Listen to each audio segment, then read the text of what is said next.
Hello, everyone, and welcome to today's virtual panel discussion brought to you by San Diego Organization of Healthcare Leaders.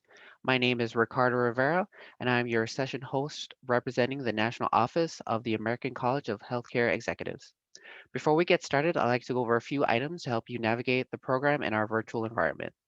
For the purposes of noise control, your lines will be muted for the duration of the session unless there is an active discussion, at which point you may unmute yourself to talk. You will also submit questions through the chat function at any time. This event is being recorded and will be available for viewing in AACHE's Learning Management System in approximately 2 business days. Today's session is worth 1.5 hours of face-to-face ACHE education credit. To earn this credit, you must be logged in for the entire 90 minutes of this event. All attendees who meet this requirement will have their 1.5 face-to-face credits applied within 2 weeks from today's event. We do encourage you to complete the evaluation for this event. The evaluation link will be posted in the chat box soon, so please feel free to visit the link before we close out of today's session. Now to begin the session, let me turn it over to Jack Hallmark. Jack, here you go. Thank you, Ricardo. Well, welcome and good morning and good afternoon, wherever you might be, and thank you for joining us here today. My name is Jack Hallmark, and I've been an active ACHE and SOL member for many years and have the privilege to be on the board and co-chair the program and events with my healthcare colleague, Lydia Nafia. On this next slide, we'd just like to go over a few pieces of information with everybody and share some of the context to our team locally. We have fellows who are credentialed by becoming actually a member of ACHE, and these include healthcare professionals, graduate students, undergraduate students, and there are over 80 chapters nationally. It's your local connection to ACHE and serves as a vital link to healthcare professionals and health administration students. It's a welcoming place where you can connect with other healthcare leaders in a professional and family and friendly, supportive environment. Close to home opportunities for learning and networking. You also have access to education programs that qualify you for Category 1 ACHE education credits. It also provides programs and resources for niche communities, including students, early careerists, emerging senior executives, and CEOs. You are automatically enrolled in your local chapter when you join ACHE. If you are currently a member of ACHE, then they're simply just looking for your local chapter under your My ACHE area of their website. As an ACHE member, you also have an opt-in opportunity to contact list for other chapters at no additional charge. Most importantly, though, you must be an ACHE member to join your local chapter. On this next slide, I just wanted to share a few points about the actual events and programs that you have access to. It's a wide range of events, and it's definitely one of the benefits for joining the local organization as well as the national organization. On the next slide is actually some of our actual events that are coming up. And most importantly, it's something you want to come to SOL's website for more updates as the events occur monthly and more ads take place. On this next slide, for those individuals that do want to join, here's simply the link here, and all you have to do is just go out and download the form or apply online, and you're automatically placed into the chapter database and wish you to apply as a professional. On this next slide, the San Diego Organization of Healthcare Leaders has several social media platforms. So whatever works for you, please follow us in those areas. On this next slide, we also want to recognize our Live, Work, Well San Diego partner. In partnership with County of San Diego, we work very closely with them with our events. On this next slide, some of you in the audience today are representative of SOL's annual sponsors. We want to introduce you to our current Platinum and Gold sponsor and tell you why they are so important to us, why we appreciate them so much. It is very simple. We can't do what we do without the support of our sponsors. SOL's members are both aspiring and established healthcare leaders. As a chapter, we are very energetic and ambitious with a lot of dedicated people. Until the pandemic, we put on about 10 programs or events, networking opportunities annual for our members and the community, and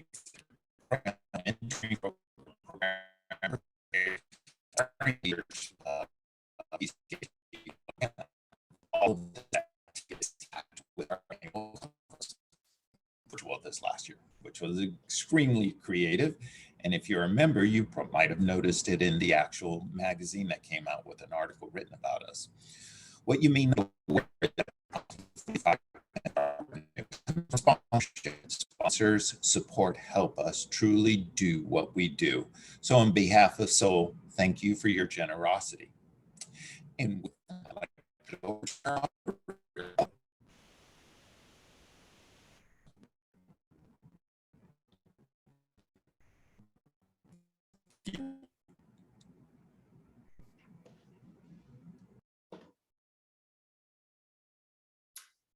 Hi, all right. Good morning, everyone. My name is Dr. Kelly Price Noble. I'm the chair for the College of Health Professions and the co-chair of the Diversity, Equity, and Inclusion for the San Diego Organization of Healthcare Leaders. My partner in crime, if you will, is Mr. Pranav Dixit, and he and I have put together this panel of exceptional individuals today.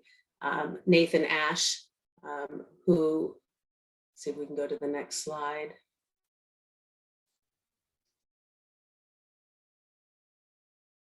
And all right, terrific. Nathan Aish, who's the program director for the MHA San Diego Visions Clubhouse. Mr. Joe Avelino, Chief Executive Officer of College Medical Center. Jeff Gering, Senior Vice President of Support Services, Family Health Centers of San Diego. And Dr. Shawishi Haynes, Director of Revenue Cycle, the Valley Presbyterian Hospital. We are exceptionally fortunate to have these individuals here today. What we want to do today is talk about, have a conversation about the deliveries in the quality of patient-centered care in a diverse population. This conversation is very, very important, particularly with the last year. As we've been hit by COVID, there's been racial tensions, lockdowns, we had the elections, we had the inaugurations, and so much more. And our country needs to heal. Before I get started with my questions for the panel, I want to read a little bit from the Kaiser Family Foundation and set the tone for this panel discussion today. Last March, the Kaiser Family Foundation published some information regarding health and healthcare disparities, which refer to the differences in health and healthcare between groups that are closely linked with social, economic, and/or environmental disadvantage. Disparities in health and healthcare not only affect the groups facing disparities, but also limit the overall gains in quality of healthcare and health for a broader population, and result in unnecessary costs. Although the Affordable Care Act led to large coverage gains, some groups remain at a higher risk of being uninsured, lacking access to care, and experiencing worse health outcomes. The ACA's coverage expansions and funding for community health centers increased access to coverage and care for many groups facing disparities, and other privileges explicitly focused on reducing disparities. Recent policy change and current priorities may lead to coverage declines moving forward. And we want to make sure that we understand these disparities and begin to limit any type of social determinants. We need to make sure that we are providing health for those individuals. And last, I just want to read that despite overall improvements in population health over time, many disparities have persisted and in some cases widened. People of color and low-income individuals historically have faced greater barriers to accessing care, including a higher uninsured rate compared to whites and others in higher incomes. So to set the pace, I hope that that has helped out a little bit. And I want to mention that the individuals who we brought together today are among the leading experts in who many place trust. And so please keep in mind that when we've asked these questions, a lot of the answers and a lot of the areas have to do with trust, because people won't come see us if they don't trust us. So I want to begin the first question is, how does your organization define diversity, and how is it delivered equitably and inclusively? Actually, let me back up, time out, roll that back. Let me start out with Nathan Aish. My apologies. Nathan, please tell me a little bit about you, and then Joe, Jeff, and Dr. Shawishi Haynes, and then I'll get into my questions. All right, a little bit about me. I grew up in Ohio, Cleveland, so I'm a huge Ohio State fan. Went to got my undergrad in psychology at the University of Toledo. Went to the Ohio State for a master's in public health. Then I graduated from San Diego State with a master's in social work, and I just got licensed as a licensed clinical social worker. I'm honored I get to teach at the University of Phoenix, and I also get to work out in the field. And I'm currently in transition and starting my own private practice and consulting right now. And I've got a lot of neat projects going on up in LA and in Mexico and in San Diego. So I'm really excited. But I'm really excited more to talk today about diversity, equity, and inclusion, because I think this is the time right now. And we're in a really amazing transition back into a healthcare conversation. I feel like for the last 4 years, we haven't been talking healthcare, which been very politically divided. And I feel like we're finally back on track to start talking about, social variables and determinants, and this is a great time. So I want to thank the ACHE for the opportunity. So a little bit about me, but I've been doing community mental health and behavioral health for the last 26 years. So. Great, thank you so much. And I'm so excited to get into this because you all are just so awesome. So Joe, if I could go to you, please introduce yourself. Thank you, Kelly. My name is Joe Avelino. I'm the Chief Executive Officer at College Medical Center. We are located here in Long Beach, California. Opened up the place on October 9, 2013. This is going through my 8th year as Chief Executive Officer. We're licensed for 221 beds, currently expanding to additional 27 beds, along with an ER expansion of another 24 beds, and currently going through the acquisition process with Prime Healthcare with Glendora Oaks. Hopefully have that transaction completed by the end of May 31st.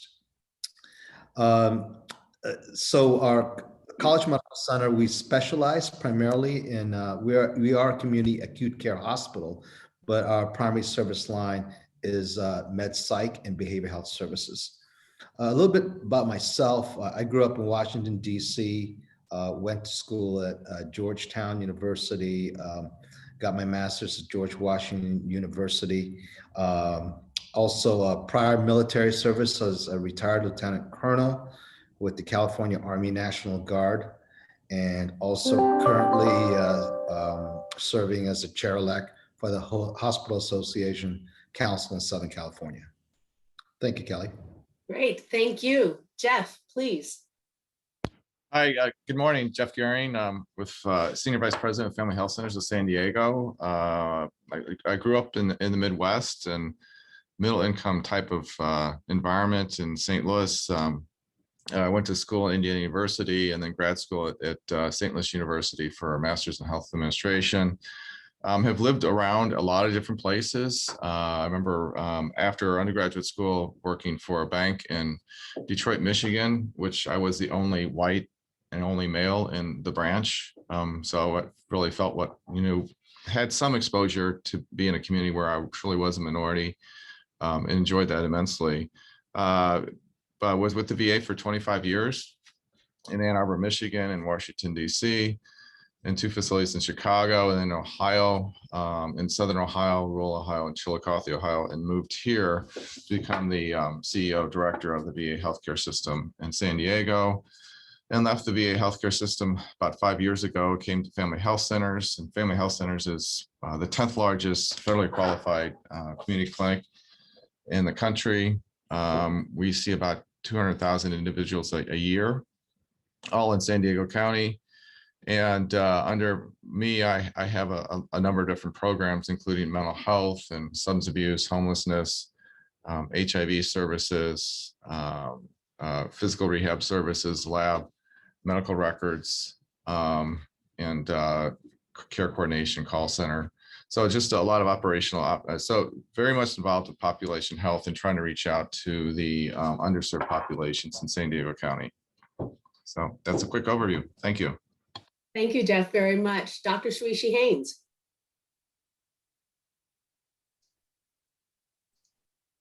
Hi there. Welcome, everyone. I'm so excited to be here. It's interesting that we're talking about this topic right now. I'm actually teaching a course on population health, and we're talking about population health and the intersection between healthcare disparities with racial populations and inequities that exist. So this is a timely discussion, I think, with everything that's going on. I'm a dual career professional in that I'm an adjunct faculty member as well as a professional in healthcare, having been in healthcare over 30 years. I'm in the revenue cycle space. I manage several departments within that area.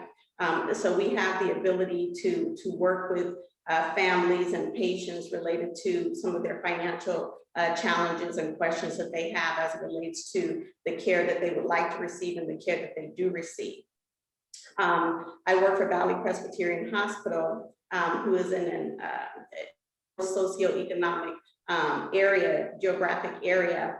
And our mission is really to serve everyone, provide the care that everyone needs in a timely fashion. And so when you think about equity and when you think about care, we really don't have a definition. We look at all the patients and try and meet all of their needs. A little bit about me.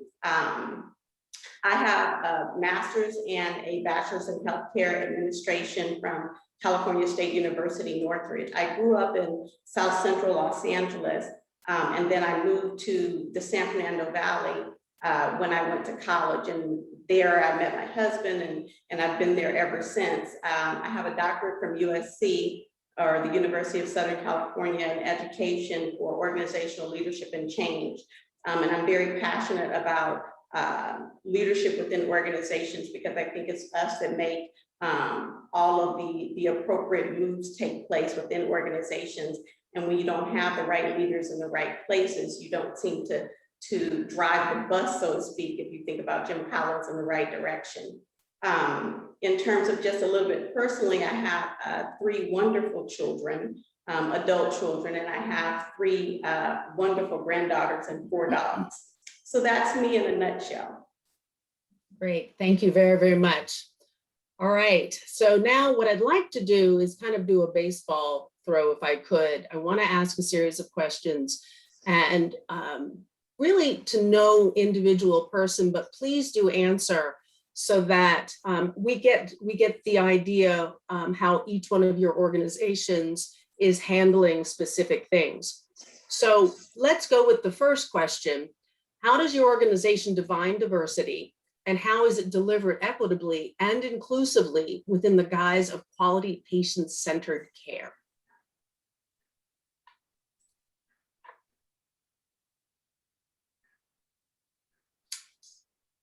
Nathan, I'll just go with you. I'm going to play teacher. I'm going to pick on people. As much as you want.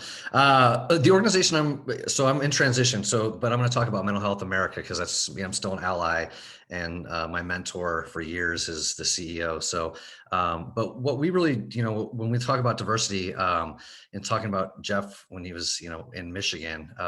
So I'm the only white guy on our team, and I think we live our values. So the people that we serve are underserved communities, and I think Mental Health America leadership has really been good about making that part of our values. We do community brokering, we do mental health first aid. And so we try to kind of be inclusive to prevention, early intervention programs, And I think really living our values is how I've been trained through my mentor, and making sure that we really pay attention to our clients' authentic experiences. To me, inclusion, diversity, and equity is really about understanding and putting your feet in the shoes of those that you serve, right? There's that empathy. So I think empathy, but also values that are on the wall should also be what you're living and representing as an organization. And right now, it's really about serving those underserved communities and making sure that they have a voice. So I think, again, living those values is key right now to a lot of organizations when it comes to DEI. So Kelly, my thoughts is there's no such thing as a workplace that lacks diversity. Right. Despite decades of legal and social reform aimed at reducing discrimination in the workplace, inequality continues to be a significant problem in all societies and most workplaces. In the current business climate, companies that strive for both diversity, equity, and inclusion are achieving much more than a legal or moral requirement. They're also at a competitive advantage. And one silver lining from this pandemic is a trajectory that is indicative of the larger transformation to be in a culture where one can describe their journey to implementing a sustainable strategy to achieve workplace equity, diversity, and inclusion within the workplace or the workforce. So there are three goals around workforce D&I, and that is first, attract, develop, and retain culturally competent and diverse talent that reflects the patients and communities they serve. Similar to Nathan, we serve here in Long Beach, indigent community, homeless population, but we also have a potpourri of Asian community, African American, and also Hispanic as well in our culture. Second, you need to foster an inclusive culture of belonging where team members feel safe, respected, valued, and supported in their career aspirations. And I truly, as CEO of almost 1,200 employees in our at College Medical Center, we certainly look for the opportunity to promote within the organization and have that concept of diversity, equity, inclusion in mind. And third is promote fairness in work practices, processes, and policies that create opportunity for all. Thank you. I hear a lot of trust. And between what you and Nathan said, and please, Jeff and Shawishi, step in, but I'm hearing trust. Your employees and the people with whom you work, your customers, your clients, they need to trust you, or they wouldn't come to you necessarily, I would think. So, Jeff, any thoughts? I would, to add what Joe has said, some of the key points really align very much with what Joe just said. We have a very robust diversity and inclusion council, which I chair, and is represented by individuals across the organization. So that's important, who you put on the group. Do you give a voice to those that are in frontline staff? And then does it have senior leadership support driving the change? But one of the key principles is our workforce reflective of the communities we serve, and that's looking at not only male, female, LGBT friendly, or culturally background, languages spoken. Does our workforce, and it doesn't just look at overall. I mean, you could have all your registration clerks is Latinx, but if your providers are all white, that's not what I'm talking about. It's the providers, are you actively recruiting providers to reflect the communities that you're serving? It's also, I think, and Joe touched on this too, is what's your internal workforce environment like too? Are you retaining staff that are culturally diverse? And if you're not, are you sensitive to someone's leaving your organization because of they didn't feel they fit in? There's something wrong there.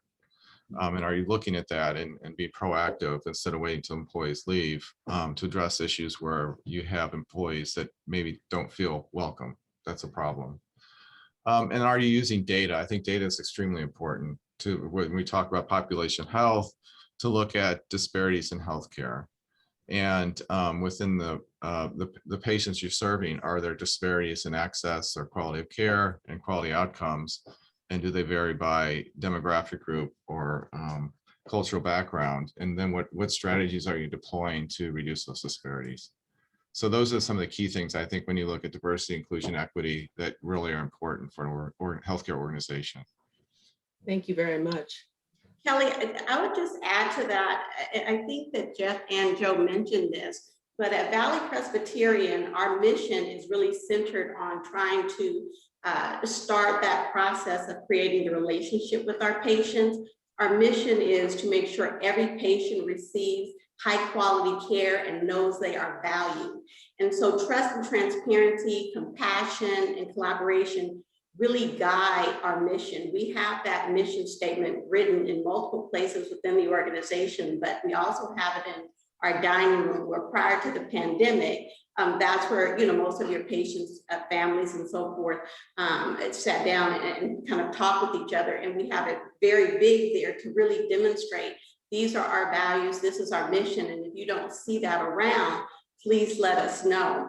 The other thing I think is important, and Jeff mentioned that, is that you want to make sure that the people who come into your facilities see people that look like them, have people that talk like them. And so we make sure that we have a very diverse workforce as well. We have a diverse executive team. We have a diverse board, as well as we do have diverse physicians and nurses and other care providers. Patients, at one time, just to tell the story, you know, I had a patient come in and they wanted to see someone that looked like them because they said, every person that I see, and this is not at Valley Press, they don't look like me. So how do I know that they know what my needs are? Because I don't see anyone that even shares how I look. And that really resonated with me. I tell this to my students: when you're in a position to provide input on hiring, or you yourself have the ability to do that, to make sure that you think about those things, because patients want to hear the languages that they speak, and they want to see people that look like them, and they want to see that throughout the organization, within your executive team, your board, your clinicians, all throughout the organization, not just in lower level positions and things like that. So I think that that's very important. Thank you very much for mentioning that. And you know, there are some things that as healthcare providers, we don't see. We don't see people's religions. We don't see their gender preference or their sexual orientation. So we need to be very, very mindful of how we treat people. And as soon as someone comes into our doors, we need to treat them as individuals. And each person deserves that right to be treated fairly, to be understood. One of the things that I teach at the University of Phoenix, or one of the books, is The Spirit Catches You and You Fall Down. It's about a Hmong family who comes to Merced, and the family doesn't understand English, and our healthcare providers didn't understand the culture, much less the language of the Hmong family. And without spoiling the story for everyone, the individual at the center of the story, it's a true story, had epilepsy. But the family who was having a cultural, from their culture, believed that the spirit caught this child. Well, it may have been true from where they came, but Western medicine said this child's got epilepsy. So we need to really take a very careful look at each person when he or she comes in, or the LGBTQI community comes in, and how people want to be referred to. Sometimes it's not as easy as what you see until you hear that person communicate with you. So thank you, everyone. So the next question I have for you is, in what activities is your organization involved to ensure equitable delivery of quality patient-centered care?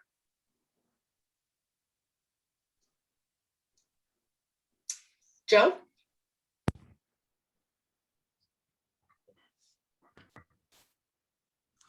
One of the things I mentioned in our discussion, Kelly, yesterday is, and I think Jeff mentioned this, is having physicians that are, for instance, I have a big Asian Cambodian community here as well, having Cambodians and medical staff, also the mix of Hispanic as well as Caucasian, African-American physicians, because of the melting pot of the culture that I serve here in the community.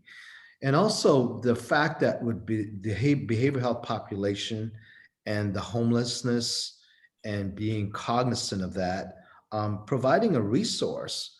A lot of our patients, for instance, and Shawishi can certainly appreciate this from a revenue cycle standpoint, are uninsured, unable to pay, or Medi-Cal. And providing a resource of what they call eligibility enrollment companies that can perhaps provide funding resources for these patients that cannot afford access or cannot afford to pay. So it is a difficult challenge, even during the pandemic.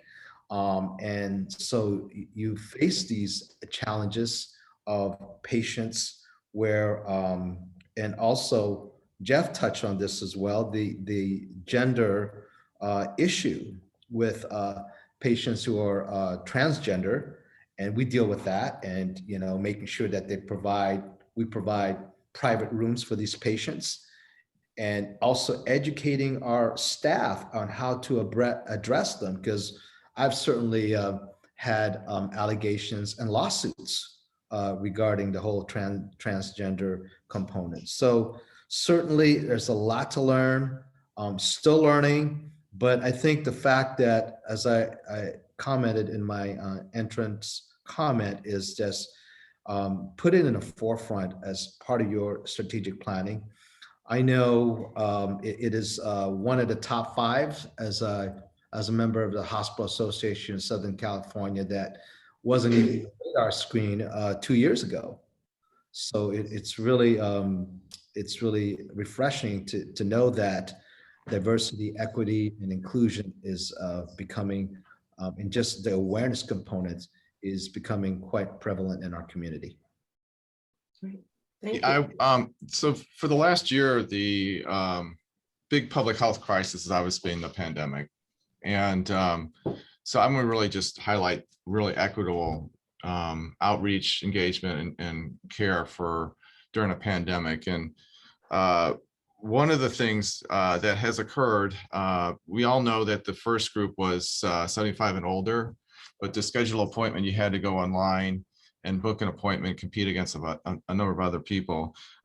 Just to realize the difficulty of that, if you're 75 and older, if you're 85, you don't have internet access, or you're a senior and you don't navigate the internet.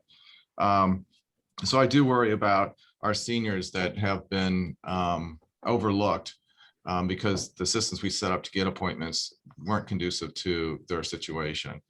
Now, for family health centers, we have really, in my mind, stood up to this crisis. We were at the convention center doing COVID testing about a year ago when COVID first was really becoming an epidemic, and testing the homeless at the convention center for COVID to make sure that underserved population didn't have an outbreak of COVID. And if they did, we knew who had it, and so we could, the public health department could address the situation at the earliest stages. We then set up testing centers at the low-income neighborhoods that we serve, Barrio Logan and Chula Vista and Diamond and Spring Valley. And while we were seeing positivity rates of 7 to 10% in the county, we were seeing 25 to 30% positivity rates because of the areas we were doing that testing. When we started vaccinations, we did data analytics to identify the African-American patients first, and they were the first contacted to get vaccinated for their group. And then we went to the Latinx population after that, which is very different than the narrative you see or hear in the press, as far as some of the people of color not getting vaccinated early on. We tried to reverse that and gave them priority. So I think those are just some things as far as when you look at equity and challenges to try to design your healthcare systems and strategies to really deal with that head on, so that those that are having difficulty accessing the healthcare system are put at the front of the line instead of the back of the line.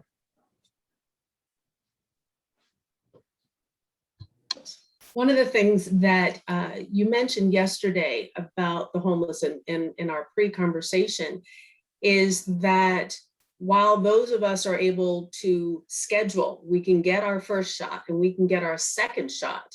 And because we pretty much know what our calendars are going to be. But if you've got a transient population, you mentioned that, and this is by no means, I'm not soliciting and I don't get paid for this, that the Johnson & Johnson was the one shot, and people were able to get that shot because you didn't know it was a great opportunity for that particular population, because who knew where they were going to be for the second shot. So I really I think that's something I didn't I'll just add the Johnson & Johnson initially, when it came out, there was some talk on the internet about it's an inferior vaccine. That's really not true. It's equal to Moderna and the Pfizer vaccines in efficacy. But the big advantage of the Johnson & Johnson's one shot. So who's most advantageous, what population to give a one-shot vaccine? And it's not the suburban family or adults that are very diligent about getting their care and then following up with their care. It's the homeless population. So we have reached out to those that live in congregate living situations, those that are in substance use treatment at residential facilities, and those that are in homeless domiciles or shelters, that we will get with us, and we will schedule them with the Johnson & Johnson vaccine so that they get vaccinated once, and there's not a requirement they have to come back again for a second vaccine. So we've had a number of those organizations reach out to us, and we've scheduled them in accord to what they're looking for their clients, and they bring their clients to us, and then we'll put them in groups or individual, however they want, in order to get them vaccinated quickly, and again, put them at the head of the line. Great, thank you so much. I didn't know if Nathan or Shawishi, if you wanted to say anything before I moved on. Yeah, I wanted to, our organization, and again, Mental Health America, one of the things that they recently, the county did, was put out contracts for promotora or community health programs that would really be cultural brokers. So working in with underserved populations in San Diego, African-American, Latinx, and making sure that you use the cultural brokers in the community to help them link to services throughout the pandemic. So whether it was computers for their students, for their children, making sure they had, if they did have to quarantine, they knew how to access hotels. So I think one of the things that has come to light through the pandemic and through the situation is the promotora model, and the really need for community health workers. And again, that's going into the communities and using those people as those brokers, educating them to educate the community. And again, making sure the people look like the people they're serving. And so again, having that voice and knowing who has power in the community too. As we look at the misinformation that's out there about vaccines, is making sure that we can use these cultural brokers to put out accurate information and do health promotion. So I think that's one of the things that we've seen the counties do in California, is really embrace the community worker model, promotora model, and kind of navigators within underserved populations to link them to the resources that they need. And that goes back to what you were talking about, Kelly, which is trust, and building that trust in these communities. For decades, there's been a mistrust. And so this is an opportunity to create a foundation of trust as we work through this pandemic as well. So just something I wanted to add, as I'm a huge proponent of the promotora model. Love it. I love the community brokers. And I think without them, there are people who we won't be able to reach or communicate. So thank you very, very much. Kelly, just to add a little bit on to what Nathan was mentioning, and also what Joe mentioned earlier, being a revenue cycle leader, you find, or you come in contact, my team comes in contact with a lot of patients that have a variety of different needs from a financial perspective. And one of the roles that we play what I push to my team is that we're their advocate. Yes, we want to bring the money in for the organization, but we want to be an advocate for the patient as well, because if we create barriers for patients feel that the cost of care is so prohibitive that they don't receive the care, then from a population health perspective within our community, obviously we're not really doing well there. So we really want our financial counselors, I think Nathan mentioned navigators, to really advocate on behalf of the patient, to really look at their big picture situation, to understand what kinds of resources can we assist them with, if they qualify for different types of programs, whether those programs will help pay for the care that they're receiving at the hospital or not. There might be other, pharmacy benefit programs, or there might be other, social service type programs where they can get food or shelter, what have you. We really have our team look at the big picture and coordinate with other disciplines within the facility, social workers and the like, to make sure that that patient is handled top to bottom, so to speak. We're looking at the patient not just from a financial perspective. We do have the infrastructure to enroll patients in Medi-Cal and some of these other programs, but we want them to know about other programs outside of just receiving or getting their care paid for.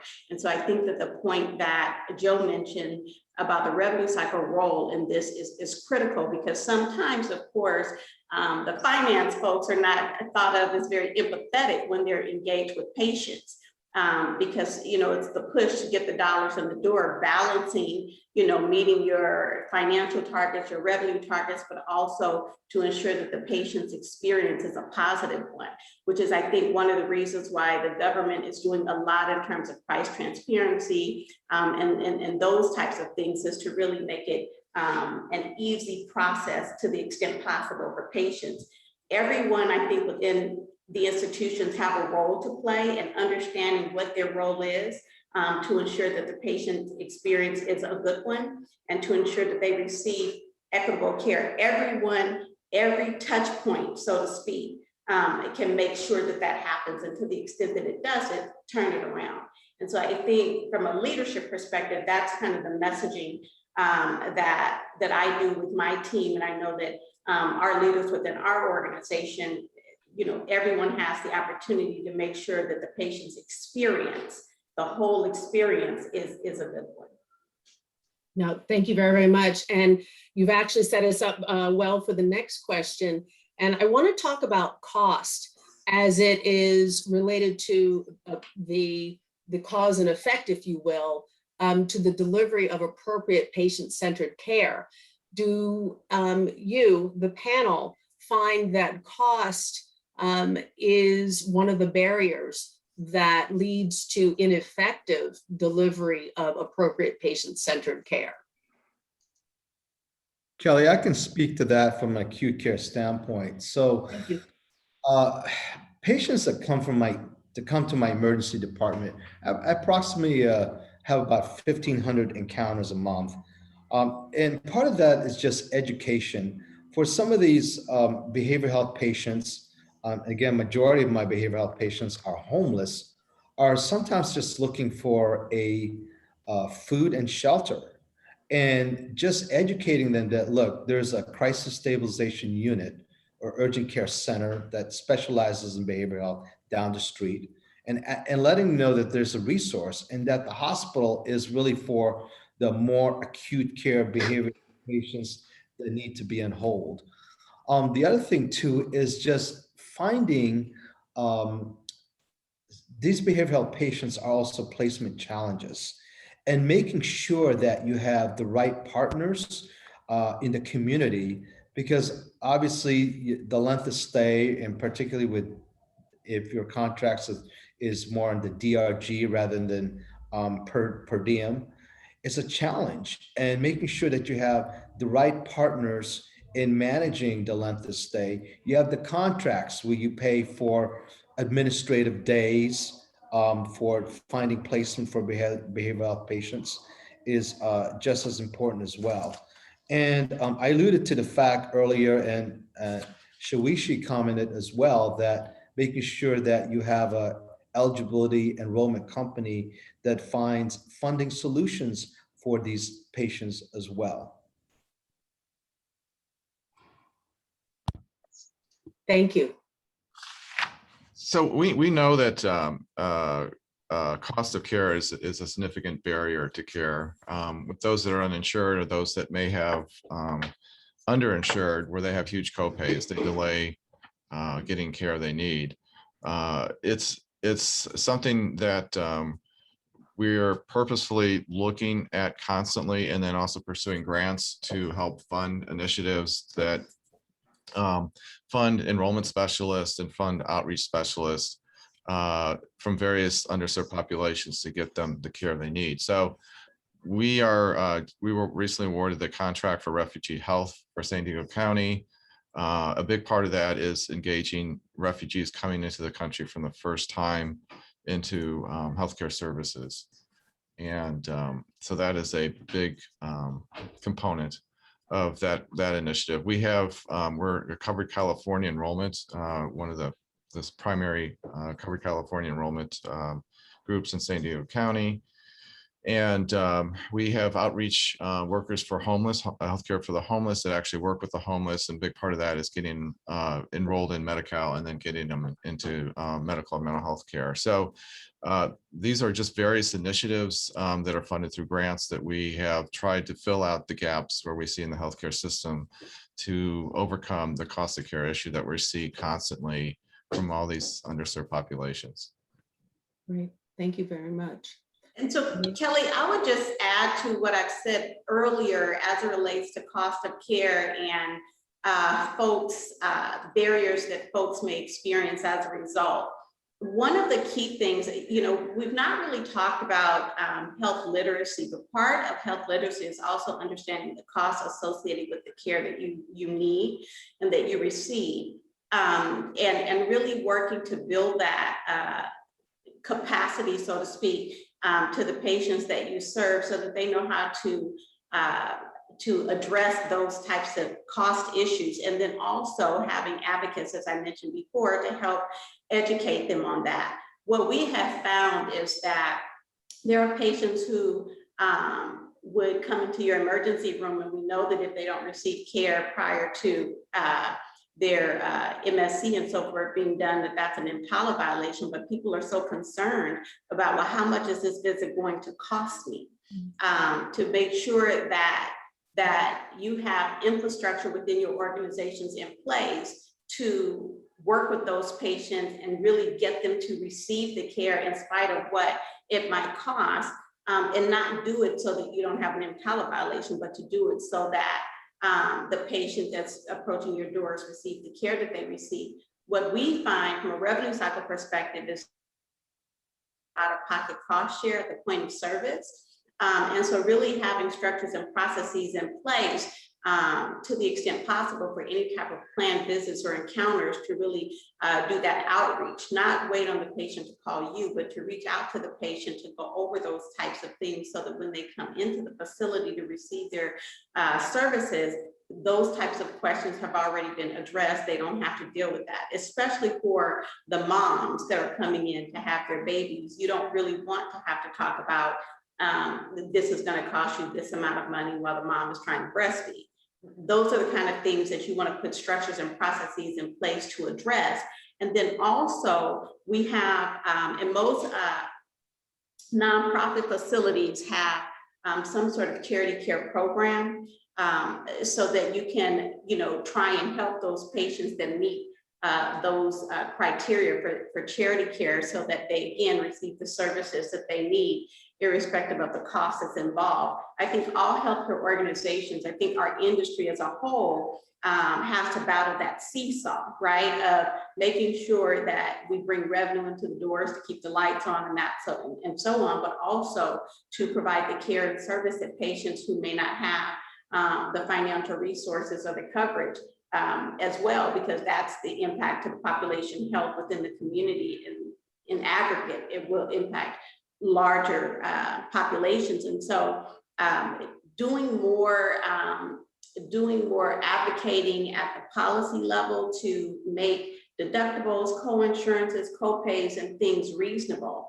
Medi-Cal share of cost often is prohibited for patients that have Medi-Cal. So really understanding those guidelines to see how you can work with those patients with the types of resources and tools that the organization may have, making sure that your charity care policies and so forth allow for you to help to the extent that you can. So yes, I think in terms of answering the question, is cost part of the cause and effect in the delivery of patient-centered care? Absolutely, because a lot of people don't have the disposable income, and the literature talks about the fact that when someone has to make a choice, if I'm going to put food on the table, pay the house note, pay the, get clothes, their dollars are not going to healthcare. So fully understanding that, how do we address the consistent rising out-of-pocket cost share that patients have to receive, they have to pay. And the other thing is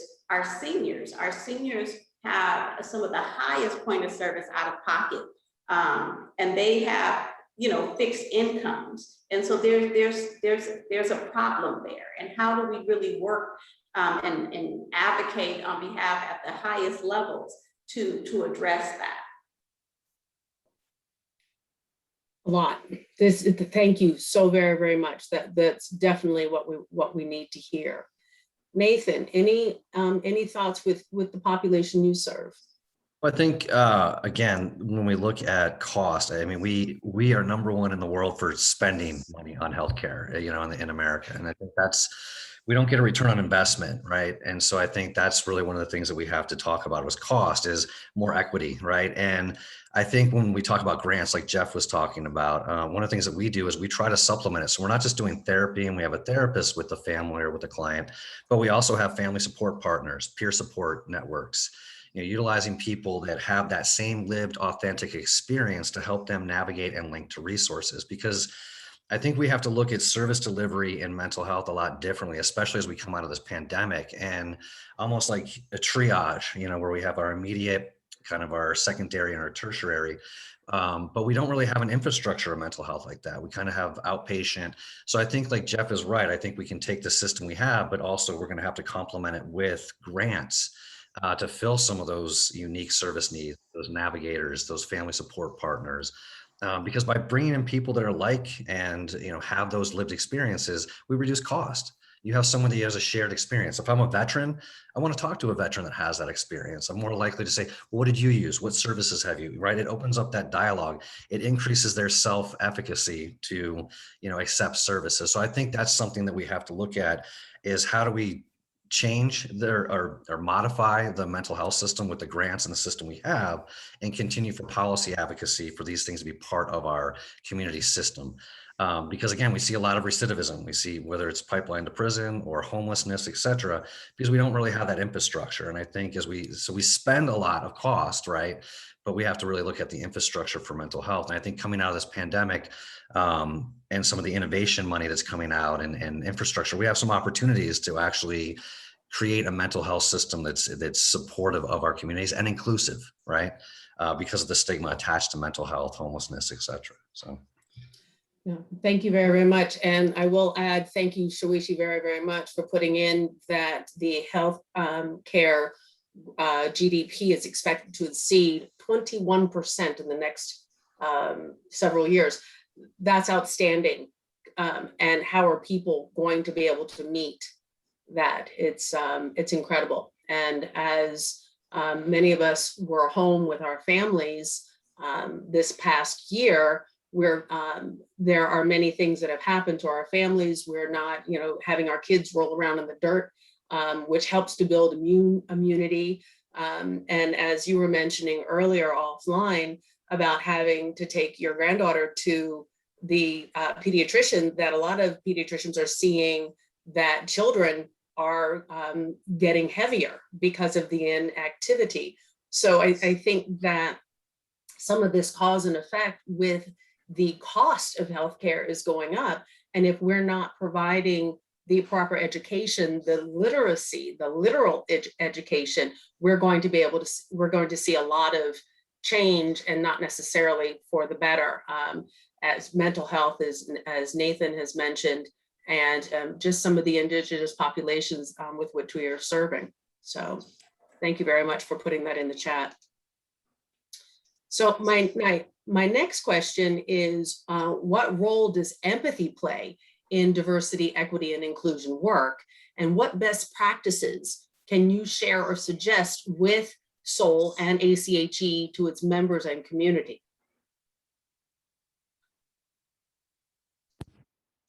I can start. I think there's a lot of implicit biases in healthcare. And I think the first step is to realize they exist, and then also to recognize them when they occur, and have those tough discussions.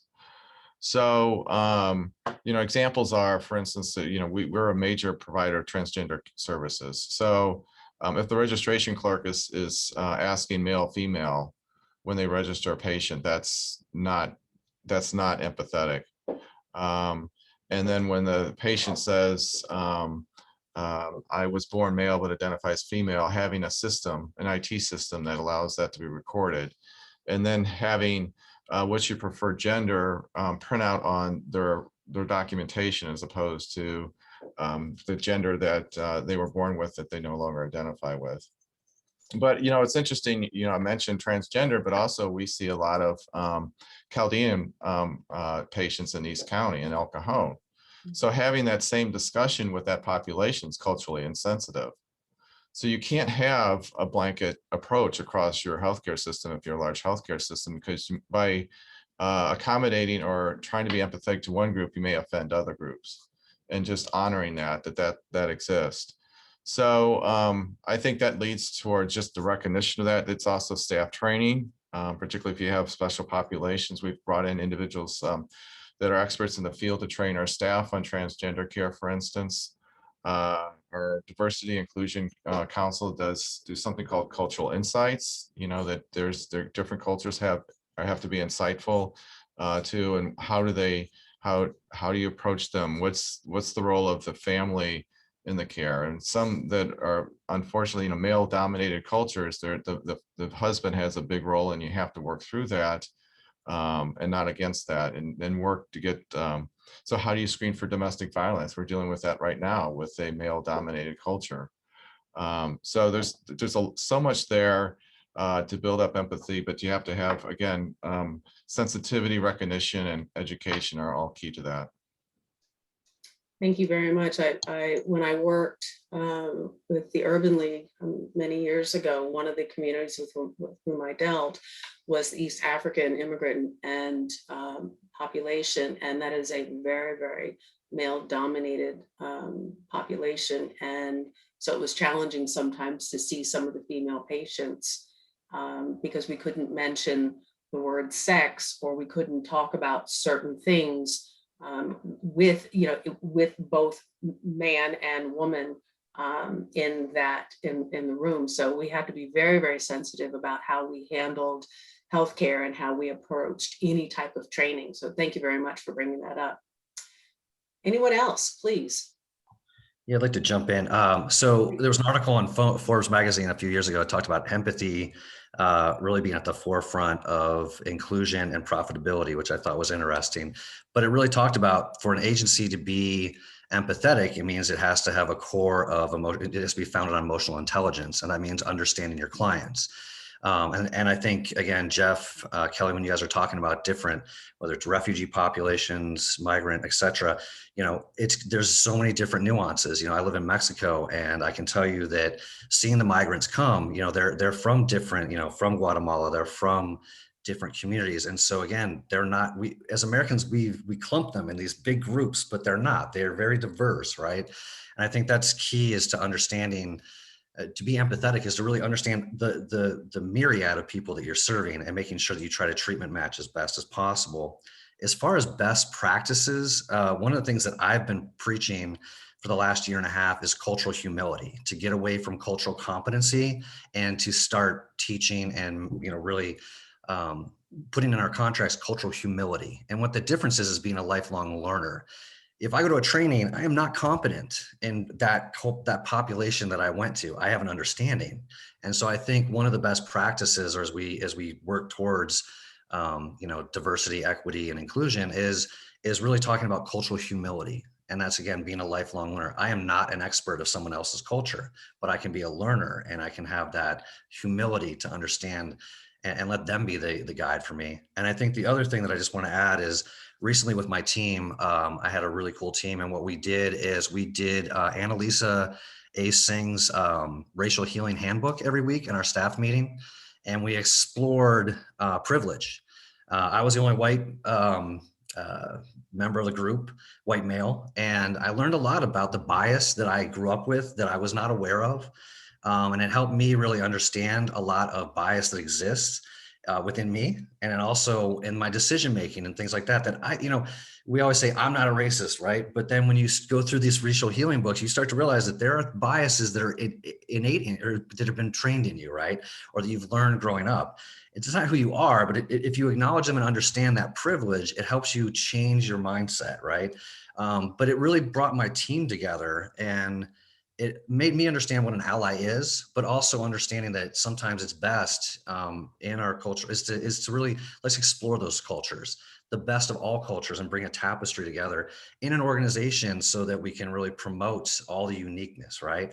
So I think that, cultural humility is huge, and that's really where we need to transition to. And I think that organizations and leaders right now, especially if you're white male, is go and explore racial handbook, explore some of these paradigms or some of these resources that are out there with your staff. Let's have a conversation. We can't fix this until we all come to an understanding. So those are just some practices that I've been really passionate about. And I think that we'll see over the next 10 to 15 years a transition from cultural competency to cultural humility throughout industries.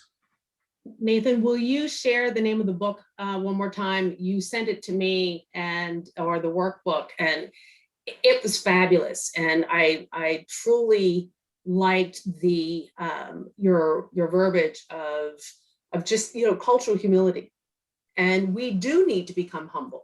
When I worked in spinal cord at the VA San Diego healthcare system, I was one of what we called the uprights, and I didn't know what it was like to be put in a wheelchair or a scooter for the rest of my life. I didn't know what it was like to be bedridden, and I had to learn. And even though I'm not in that position, I had to be taught that that is not how I see my world anymore. So sometimes, and generation younger than I am, they call it woke. So I had to become awakened to many things that I did not know.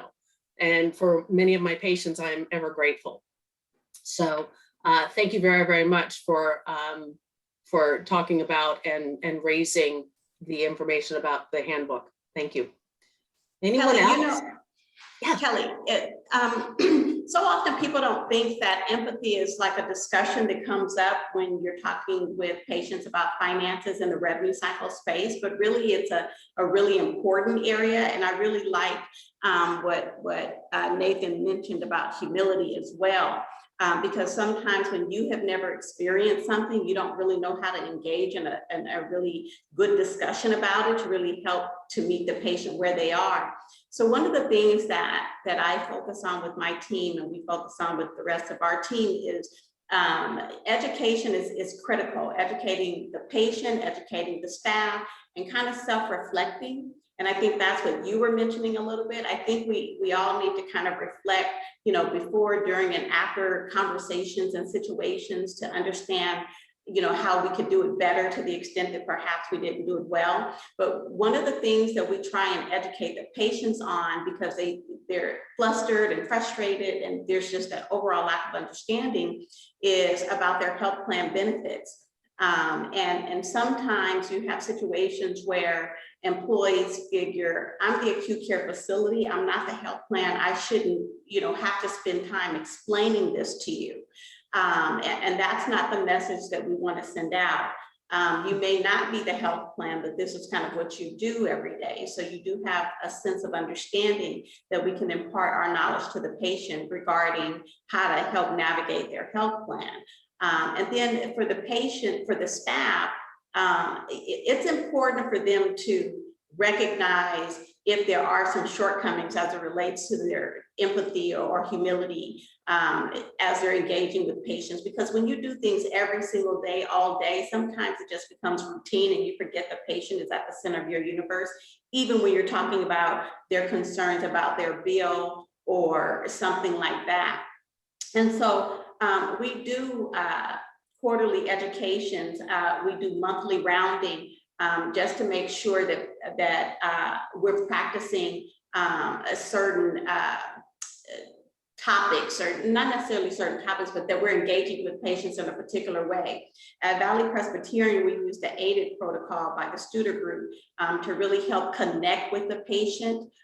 Because if you utilize those things, you will practice humility and empathy in your dialogue, just showing respect for the person, utilizing their name, making sure that you're managing up their next encounter with whomever they're going to be talking to, and really showing that you care.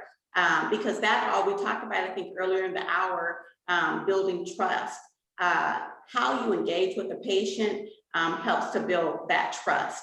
And then if you don't know empathy, and we as leaders have to identify when our staff have shortcomings, is to really help them to close those deficits.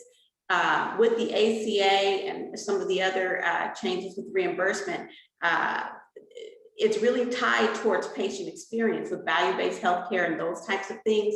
And so financial folks can really impact the patient experience because of how they're engaging with the patient regarding either their point of service cost share or their bill after they've gotten home.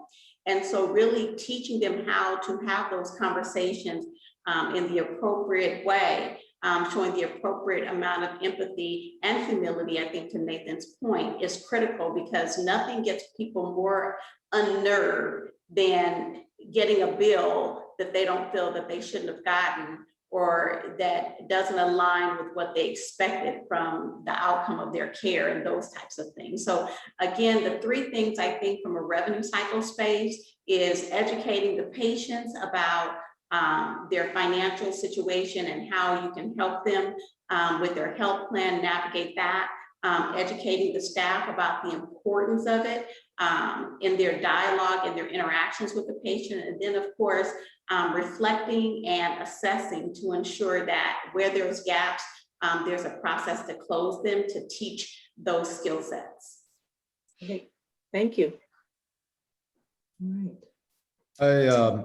I want to just comment on the humility aspect by putting myself in a vulnerable situation, sharing with you a story. So as experienced CEO, I used to run a major medical center, a university setting in Southern California. And I applied for a community hospital CEO position in Idaho, primarily white Caucasian community. And it was interesting. There was 5 of us that was interviewed. And as I was working with my recruiter, they said I was certainly the most qualified, most experienced, most competent who applied for the position, and interviewed 3 sessions with their board. And what was interesting, I said, well, as I continue to look at other employment opportunities, why didn't you think I didn't get the job? And his comment to me was, they said that you weren't a fit. I said, what do you mean you weren't a fit? You were one of the good old boys. So that was my first experience of the whole concept of inequity for me. And then I had the opportunity in Hopkinsville, Kentucky, primarily African-American community, where I had the opportunity to be the vice president of clinical operations, where I was the only Asian in the executive team, and probably I didn't see any employees there, almost 800 employees there, but I embraced the community, and the community embraced me here in Kentucky. So it gave me, I share with you that story because it gave me a sense of humility, and sensitivity, the first time in my early part of my career. And back to Nathan's point on how important it is on social empathy and Jeff's point on cultural sensitivity, it's helped me to become more of a cognizant leader in my organization. So back to your question, Kelly, is what are some of the best practices here at College Medical Center? I think because we have an employee activities committee that is, again, different ethnicity, race, culture. We share the opportunity. I'm a guest there so that I can make sure that we fund any recommendations for, again, frontline employees are members, only the employees activities committee. Recognition such as Chinese New Year, Cinco de Mayo, several Jewish holidays, St. Patrick's, etc. So some of the things that we're able to implement and run accordingly and provide a holistic view of change leadership process from start to end, and will help you diagnose the current state of the organization and also develop and adapt plans, assess and measure progress, and follow through in a sustainable and scalable initiatives. Thank you. Jeff? I really don't have anything else to add. I think it's just been said so well before. So I think that's I would just keep it with whatever the others have said. I just endorse that. I think they're spot on. Awesome. Thank you. All right. And my last question, and there are a few that have been popping up in our chat, is what more do you need to illustrate the work you're doing, and where can we assist?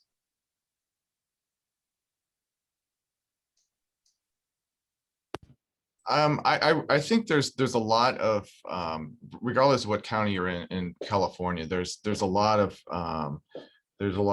healthcare agencies, homeless providers, and other social service agencies that are doing a lot of great things. So one is getting smarter and recognizing what's in your community, and then developing partnerships and collaborations with those entities to augment what you can't do so they can do. We've heard some of that before. If access to healthcare is an issue, partner with entity that does enrolls individuals in healthcare.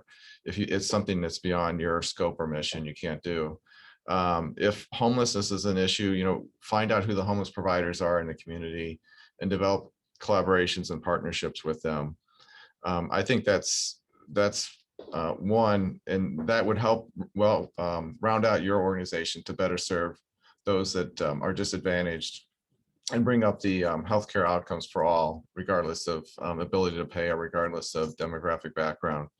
I think the other thing is within the organization is having those tough discussions about diversity, inclusion, and equity within your organization, and looking at where the gaps are, and particularly looking at your workforce and the diversity of your workforce, and seeing if there's underrepresented groups, and then looking at strategies to reach out to recruiters or resources that and there's a lot out there that support the underrepresented groups. So, there's a group of African-American social workers. There's a group of African-American physicians. There's a Hispanic Nurses Association of San Diego County. So those are kind of the groups. Are you trying to recruit from those areas and get referrals from them to make your workforce more diverse? So those are some of the high points I would just emphasize for everyone on the call. Terrific. Thank you. That's most helpful. Joe, Shawishi, Nathan? I think the one thing I would add, and Jeff, that was beautiful. Everything you said was spot on too. I think the one thing that I always advocate people locally is get to know your local 211, whether you go to the website, whether you call. You can, here in San Diego, we've got a great site. You can put in your zip code and it'll tell you all the organizations from free food pantries to homeless outreach.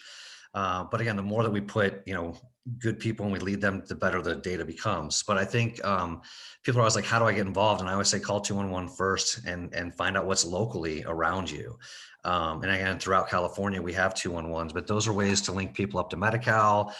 For veterans, our Courage to Call programs for homeless veterans. So that, I think that would be one thing just throughout California and throughout San Diego County is utilize 211, get to know the resources, promote it. That's how people are helping getting navigators and all sorts of services. So that would be one thing I would like to highlight here in our local community, and then throughout the nation is the local 211. Perfect. Thank you. Comments from me is that if you're truly an advocate of diversity, equity, and inclusion, put your leadership in the forefront. In best practice for me, for example, my IT or CIO, educate artificial intelligence, promote in the community, which I have been involved with HCE and also in the local chapter with HFMA. My director of behavioral health services, African American, she is providing community to our nursing homes with psychiatric evaluation teams and what is a role of 5150 in our hospitals. My access director being Hispanic, how do we set out a pet team dispatch, working with our behavioral health service line. My business office director, who's Asian, reaching out to communities similar to what Shawishi mentioned earlier about what are the sources of community funding out there for the indigent and the homeless and the one who can't afford care. Thank you. And I think, Kelly, for me, I echo the sentiments of all the gentlemen on the panel. And then I think just continuing the conversation, because now, as you know, the time is right for these discussions. And I think that we have to be willing to have those hard conversations. But just having the dialogue, respecting the opinions of folks, but continuing that dialogue, I think is important, and where you have the opportunity to make a difference. For example, just a quick little story, you know, some years ago, where this dialogue was not even in the forefront, where people were not willing to have this type of dialogue. I had a person that was interviewing, and this was really probably 20 or more years ago, that I had a person who was interviewing with me. And I happened to see the person as I was going out a side door, going to the ladies' room prior to the interview. I've been interviewing all day.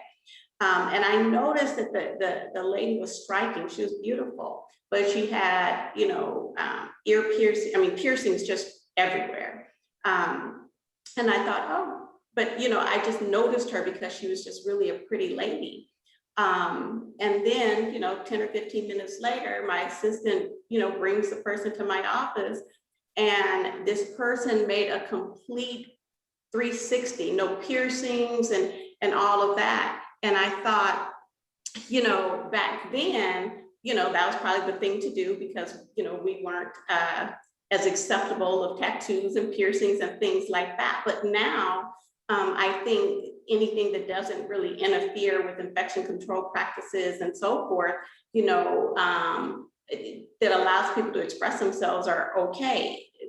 With hairdos, I know that I attended a California Hospital Association webinar, and there was a lot of discussion about Afrocentric hair and still not being acceptable in the workplace, although it should be acceptable. And so I bring this up to say, where we have the opportunity to make a difference in policies, practices, how we engage with our employees, that to make them feel accepted in the workplace is something that we should do, as well as outside of the workplace as well.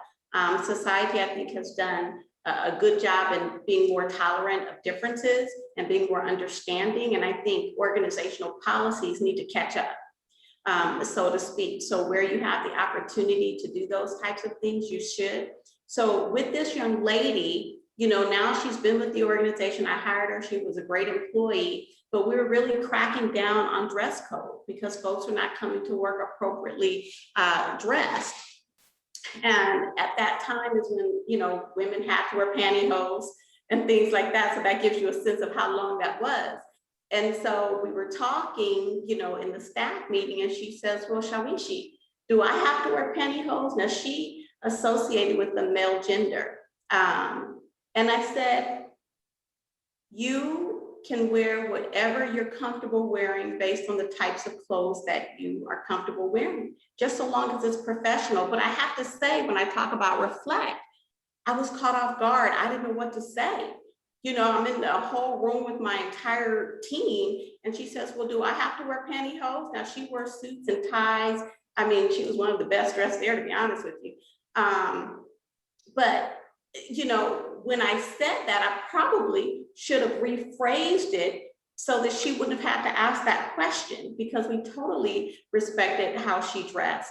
And so I say this to say, you know, the policies rewrite, I think we talked about it in the pre-meeting, our messaging, you know, how we communicate certain things is so critically important, and to really educate about those things. Because as I reflect, I should have been clear in my communication so that she didn't feel the need to even ask that question. Does that make sense? Absolutely, absolutely. You know, my daughter, speaking of hairdos, went through TSA, and she was wearing braids because it was soccer season, and the TSA people felt her through her braids because they thought that she might be carrying something. So I think that we really need to be very cautious, and I don't want us to consider these conversations challenging. They have to be challenged. And we need to bring our conversations up to date. And there doesn't have to be a reason. So you mentioned your daughter was wearing braids because of soccer season. We don't have to say because of, she was just wearing braids. Yes. Right? Because that's what she likes.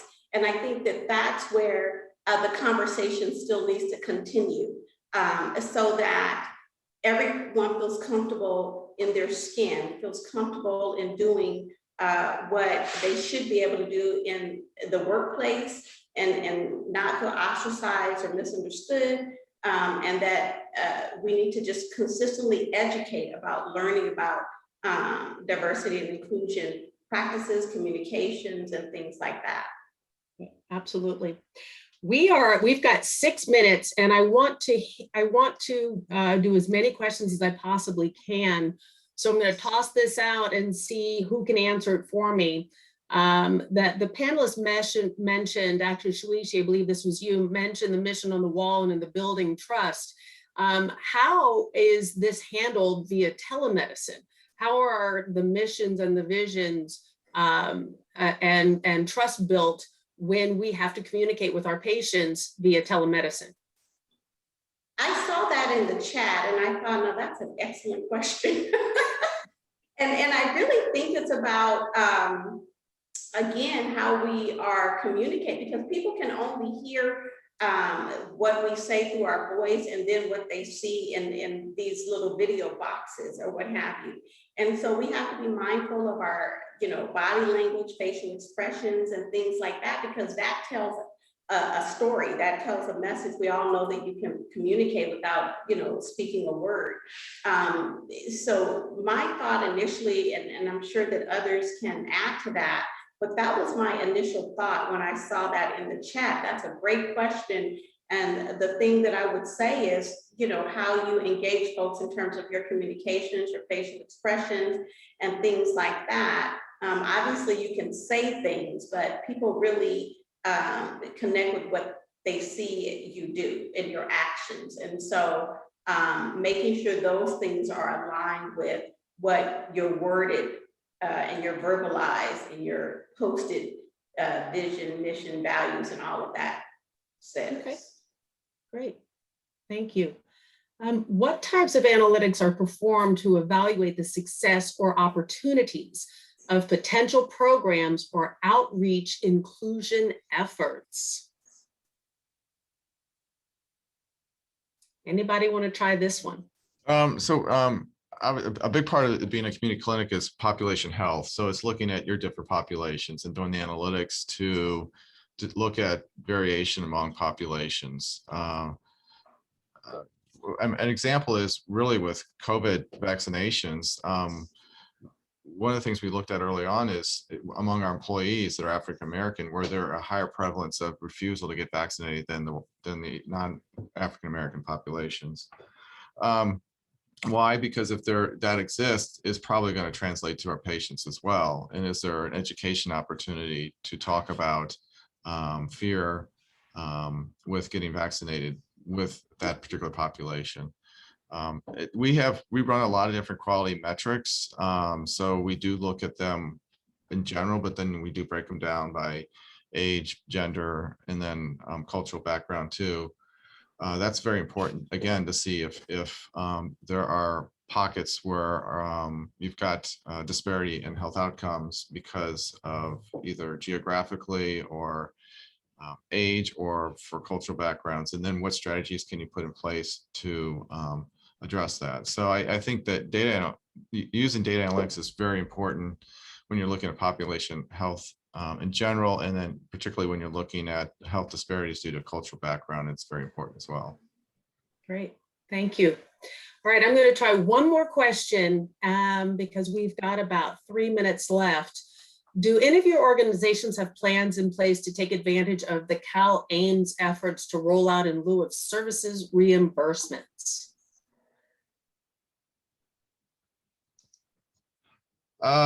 I'll take a stab at that. So Cal Ames, I don't know if everyone knows what Cal Ames is. It's a program that was put on hold for 1 year, but it's to go into effect next January 1st. It's going to take over the health homes and then the whole person wellness initiatives in San Diego County. It does allow for complex or for enhanced case management services. And then also there's an opportunity for counties to apply for in lieu of services, which basically are services that could be, they're not reimbursable now, that would reduce healthcare costs. Some of the things I know being discussed within San Diego County is looking at short stays for individuals being discharged from the hospital to help with their recovery and avoid a readmission. There are other initiatives that are being looked at too. So I think it's being discussed. I know in San Diego County, we're looking at it as a county together with the health plans and providers in the county to come up with strategies on what would be our in lieu of services that we would support to help save Medi-Cal costs for those on Medi-Cal in San Diego County. Great, thank you. I do have one more question left. I'll see if we can get through this one. One of our members of our audience asked if any of our panelists have experienced any experience with Pathway Community Hub model in order to address social and health issues. Okay, doesn't look like it. So I just need to say thank you from the bottom of my heart. Thank you on behalf of my partner, Pranav Dixit, and the Society, the San Diego Organization of Healthcare Leaders and ACHE. The panel has been extraordinary. You have answered some wonderful questions and just really given us your heart and your time. And I'm just ever grateful to each of you personally and professionally. And again, in 2 days, this recording will be released. And I know that my partners will have it at ACHE, as well as I believe Pranav will have it. And as you can see in the chat, many people have said thank you to the panelists. They felt it was an excellent discussion. And again, thank you. And I hope everyone has a wonderful, wonderful rest of your day and week. Thank you. Thank you, Kelly. On behalf of ACHE, I want to thank our chapter leaders that planned today's session, the moderator and panelists, and all of you for your participation. Please complete the evaluation, which is open for 1 week. The evaluation link is in the chat box now. You can also access the evaluation by visiting your My ACHE page and selecting My Online Learning from the Helpful Links section on the right side of the screen. From there, click on the Access My Courses link and you'll be directed to our learning management system where you can complete the evaluation. In the same location, you will be able to access the recording of this session within approximately 2 business days. Everyone who has attended today's session in its entirety will see their 1.5 hours of face-to-face credit posted to their My ACG account within 2 weeks of this session in the My Education Credit section. That concludes our session. Today's program is copyrighted in 2021 by the American College of Healthcare Executives. All rights reserved. Thank you for attending and be well, everyone. Thank you.